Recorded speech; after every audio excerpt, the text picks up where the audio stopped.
Hey guys, I try not to make our videos about us, but rather about Japan, because that is the topic of the channel. So I think there's enough vloggers on YouTube talking about themselves, so I try and avoid that.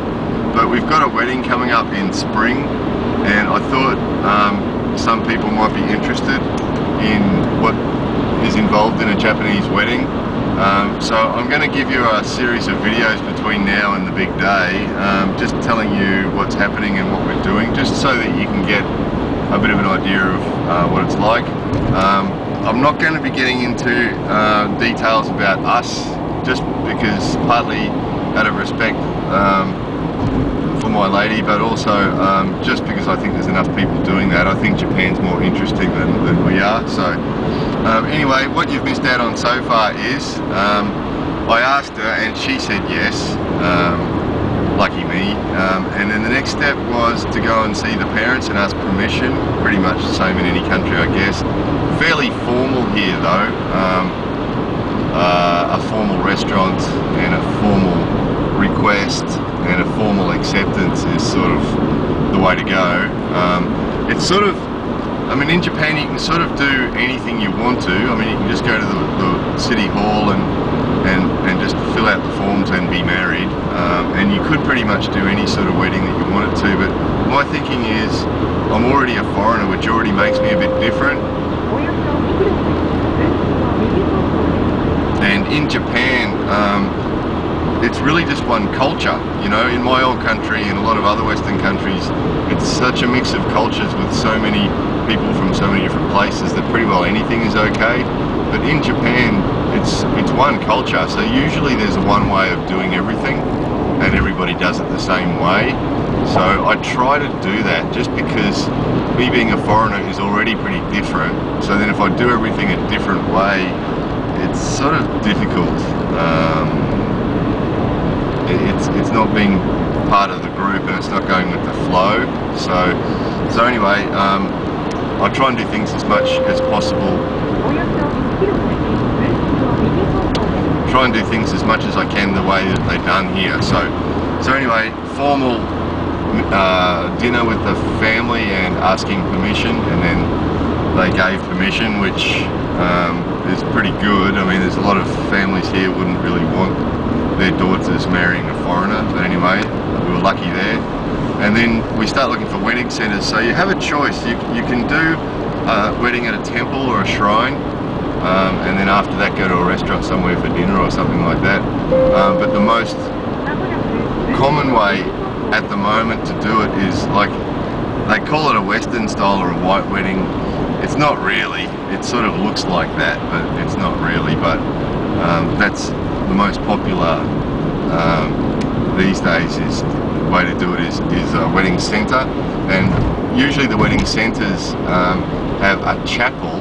It's not really a chapel, but it's sort of an imitation wedding, imitation Christian chapel. It's not really, but it's an imitation one. And then usually they have what's pretty much like just a big restaurant beside it. So the idea is you go into the wedding chapel and do the wedding thing, and then go into the restaurant part. So it's sort of similar in some ways to a Western one. Quite often they'll actually hire a foreigner to come and do the ceremony, and they'll dress up like a Christian minister and perform the ceremony, but usually they're just an actor. I've actually been offered that work before, but didn't want to do it because it's a bit not exactly my style of doing things. So, and then they have a ceremony which is, of course, in Japanese, sort of a copy of a Christian wedding, but not really. And then next door into the restaurant for dinner. So where we're at so far is we went round and we looked at all the wedding centres. The second part of this playlist, I'll actually put the one up that we picked. So actually I might put a bit of a mix of all the wedding centres we looked at. So you go around and look at all the wedding centres. When you go to them, they're all the same. They sit you down and give you green tea and lots of questions, and typical, everything in Japan is always done with a lot of discussion. So there's a lot of discussion goes on until you finally decide which wedding centre you want. So you've got to allow at least an hour or two for each of those places just to look at them, just to check them out, because the process will be lots of talking and drinking green tea. And so finally pick a place. So we did that 6 months before the date. We picked the place we wanted, and then we went back a couple of weeks later and they gave us a huge list of questions about what we wanted. Do you want this or this or this or this? You know, do you want white, predominant colour, all the colours? I guess it's all similar stuff to other countries' weddings. But in addition to that, there was a really long list of questions about us. So where we met and how we met and why we were attracted to each other, and what our pet names are for each other, and what each of us does that the other person likes, and a whole heap of personal questions. It's sort of surprising in Japan, but you know, Japan's a land of contrast, so usually personal stuff's not usually discussed, but in this case they want this huge list of questions answered, and then the wedding centre actually provides a MC, so he's actually provided by the wedding company, and that person will stand up and say all this stuff about us. So we have to complete that form. So we've done that. We took it back, we gave it to her, she went through and read it, so there was another hour of her reading it and talking about it and telling us how nice it was. And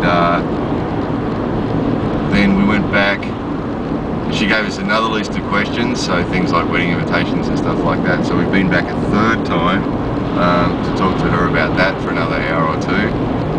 And we're on our way now, so we're still 4 or 5 months before the wedding, 4 months before the wedding, and we're going back for the, what's that make it, the 4th or 5th visit, to confirm invitation cards and all that sort of stuff. So yeah, that's what you've missed out on until now. So from here till the day, I'll make a couple more videos and just tell you what's happening. My thinking is that I'm sure some people are curious about how the wedding thing works in Japan, and also anybody that might be looking like having a wedding in Japan, maybe it's useful to you, because a lot of this stuff for me was really surprising. Interesting stuff. There's some stuff that you don't expect, some stuff you do expect that's not really there. It's sort of very formal in some ways, and it's a little bit clinical, the way it's all done. But anyway, it's all good. So yeah, that's where we're at now. So I'll start a playlist for this, and the next video on this playlist, I'll put the wedding centres on there so that you can see them. So anyway, that's where we're at. So thanks for watching, and new ones coming soon.